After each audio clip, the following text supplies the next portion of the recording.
Bom dia, meu nome é Ana Beatriz, eu sou estudante de medicina do terceiro período da Universidade Unilagos e hoje eu vim apresentar para vocês o trabalho de patologia, a apresentação de seminário para a V1.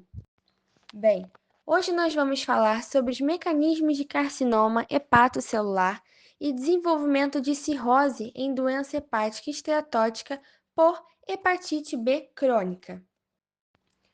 Bem, a obra começa nos trazendo a epidemiologia da hepatite B. Ela começa relatando que 296 milhões de pessoas são contaminadas pelo vírus, nas quais um terço possui esteatose hepática concomitante. E, além disso, em muitos casos há progressão para cirrose hepática, e ainda mais, em 40% dos casos, há progressão para câncer hepático também. Bem, mas quando o vírus alcança os hepatócitos, o que ele faz? Primeiramente, nós vamos analisar a presença do gene HBV-X. É um gene que é oriundo do vírus da hepatite B e ele vai estar modulando o metabolismo lipídico dos hepatócitos e influenciando dessa forma a lipogênese por meio do receptor gama. Esse receptor será ativado pelo proliferador do traperoxissoma, que é a proteína de ligação do elemento regulador de esterol. Dessa maneira, tal gene vai estar regulando positivamente a expressão de proteína de ligação e ácidos graxos, e isso favorece o acúmulo de lípidos no interior hepático e, dessa forma, estimula a esteatose em células infectadas. Além disso, outro gene também pode estar protegendo os hepatócitos infectados. Se trata do gene HBC. Esse gene aumenta a forma do receptor anti-apoptótico, enquanto diminui os níveis da forma pró-apoptótica, o que estimula uma maior longevidade da célula. Além disso, o domínio pré-S1 do envelope do vírus se liga ao polipeptídeo cotransportador de taurocolato de sódio. Ele favorece o transporte de ácido biliar. Quando há esse acoplamento do domínio com o transportador, há uma redução da capacidade de transporte biliar dos hepatócitos, uma redução do transporte do ácido biliar. Então, o que vai ocorrer? Há uma elevada produção de ácido biliar por conta disso e um suprimento de colesterol mais exacerbado, o que promove a esteatose hepática. Bom, como nós vimos, a presença do vírus no interior da célula, no interior do hepatócito, estimula, de certa forma, o acúmulo de lipídios no interior celular. Então, o que vai acontecer? Esse acúmulo de lipídios no interior celular é caracterizado como esteatose. E como esse processo vai estar implicando na sobrevivência do vírus? É o que nós veremos. Primeiramente, nós vamos ter a análise do fator coativador 1-alfa. Esse fator é um proliferador de peroxissoma, o qual ele vai estar inibindo a replicação do vírus em si, por alterações no pH. Além disso, também a estimulação dos receptores TLRA4 ele vai estar fazendo com que a imunidade inata, de certa forma, esteja sendo ativada também, porque é um receptor para imunidade inata, mas, além disso, faz com que ácidos graxos saturados venham ser acumulados no meio intracelular, só que esse acúmulo faz com que o vírus não consiga se replicar adequadamente. Além disso, devido também a esse ambiente intracelular totalmente mais ácido, devido à presença de triglicerídeos, devido à presença de moléculas que são de característica mais ácidas, também há um estresse do retículo endoplasmático, o que faz com que a própria secreção do DNA viral seja inibida. E dessa forma, se favorece também a morte, de certa forma, do vírus no interior intracelular. Também existem estudos que apontam que a redução da adiponectina por regulação por algumas partículas de RNA também impedem a o favorecimento da proliferação viral. Então, o que nós podemos tirar disso tudo? O que acontece? O próprio vírus vai estar estimulando a esteatose hepática devido ao seu processo para estimular o acúmulo de lipídios no interior hepático. Bem, só que quando ele faz isso, como nós vimos, diversos fatores vão estar favorecendo a sua própria destruição, a própria destruição de sua espécie, porque a célula tem mecanismos para combater esse vírus. Então, alguns estudos apontam que os pacientes que tinham esteatose demonstraram ainda menor carga viral, devido ao ambiente que foi criado para a destruição desse patógeno. Por mais que a carga viral ainda seja reduzida devido à esteatose hepática, existem reações com o carcinoma. Então, o que vai acontecer?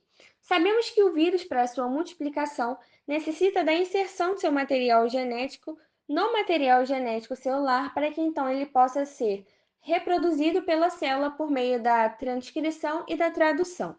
Então, o que vai acontecer? Quando isso ocorre, o gene da transcriptase reversa da telomerase é alterado, existem mutações no gene da P53 e genes supressores de tumor passam a não funcionar tão bem, o que estimula, de certa forma, a formação de carcinomas. A presença dessas proteínas, uma vez traduzidas no interior celular, favorecem também o potencial maligno do carcinoma.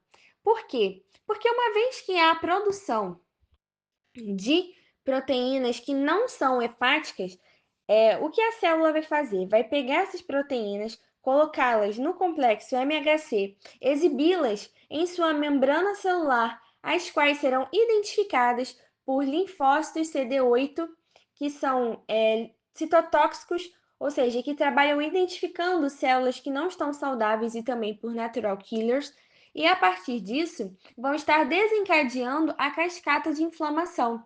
Muitos indícios relatam que grande parte dos, dos carcinomas hepáticos não são causados diretamente pelo DNA viral, mas que alguns deles são sim pela exposição de proteínas virais de uma célula infectada ao complexo MHC e uma reação inflamatória do sistema imunológico.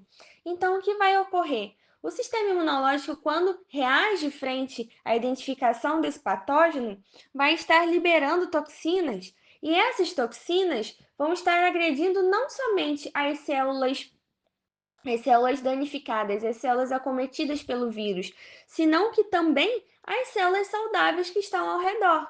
E a partir desse momento, teremos um estímulo à produção de cirrose hepática. E por que isso acontece? Porque as células já foram tão agredidas, inclusive as células que até mesmo estavam saudáveis, e dessa maneira nós teremos uma necessidade de restauração da lesão. Então, a partir disso, o tecido, o meio extracelular, o ambiente extracelular, matriz, vai estar produzindo dessa forma fibras colágenas com o intuito de restaurar o tecido agredido. Então, o que vai acontecer? Por meio desses métodos de reparo, por mais que eles sejam, sim, bons para restaurar o tecido, mas no meio desse processo, devido à inflamação que foi ocasionada, estimula-se assim também um desequilíbrio no que tange ao devido funcionamento de hepatócitos. E a partir disso, estimula-se o carcinoma.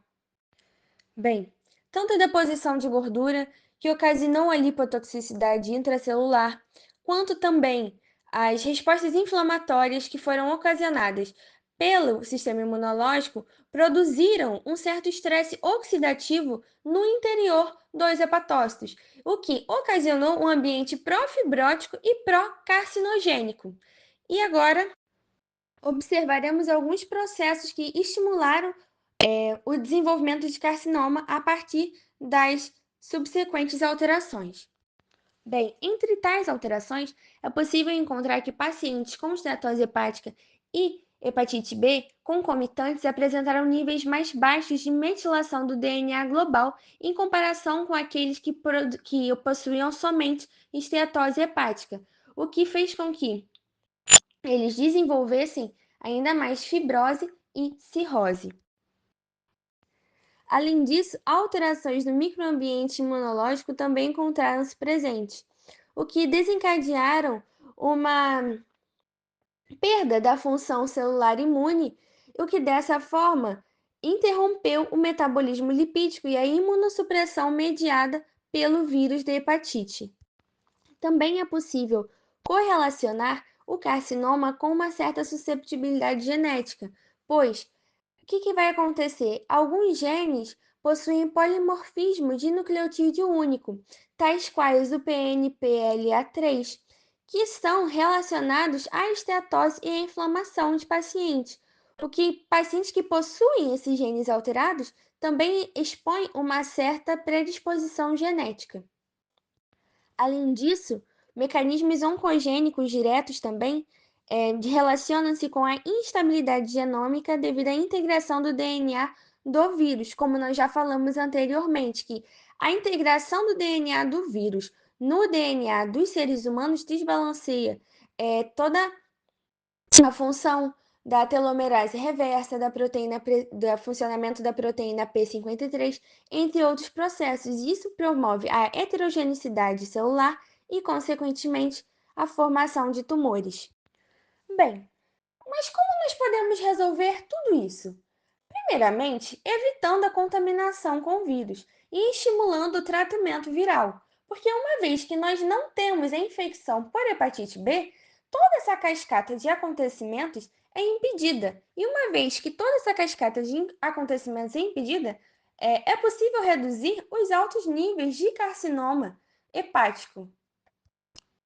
Essas foram as referências e obrigada!